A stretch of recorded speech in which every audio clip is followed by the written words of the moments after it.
শুভ সকাল। প্রতিদিনের pre market আপডেটে আপনাদের স্বাগতম। সূচক গতদিন 54.14 পয়েন্ট বা 1.01% হারিয়ে 5,284 পয়েন্টে স্থির রয়েছে। বাজারে লেনদেনের পরিমাণ দাঁড়িয়েছে 530 কোটি টাকা, যা আগের লেনদেন দিনের তুলনায় 13.35% কম। বাংলাদেশ পরিসংখ্যান ব্যুরো বিবিএস এর তথ্য অনুযায়ী পয়েন্ট টু পয়েন্ট ভিত্তিতে স্থির মূল্যে 2024-25 অর্থবছরের চতুর্থ প্রান্তিকে বাংলাদেশের অর্থনৈতিক প্রবৃদ্ধি হয়েছে 3.35% হারে। এর আগে 2023-24 অর্থবছরের একই সময়ে যা ছিল 2.14%। শিল্প খাত এই সময়ে সবচেয়ে শক্তিশালী প্রবৃদ্ধি দেখিয়েছে।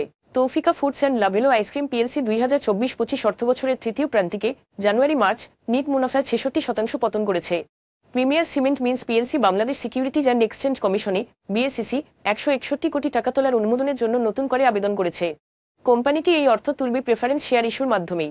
আইটি কনসালটেন্টস পিএলসি ঘোষণা করেছে যে তারা সিটি ব্যাংক পিএলসির অপ্রস্তাবিত সহযোগী প্রতিষ্ঠান সিটি ক্রেডিট ব্যুরো পিএলসি তে ইকুইটি পার্টনার হিসেবে বিনিয়োগ করবে।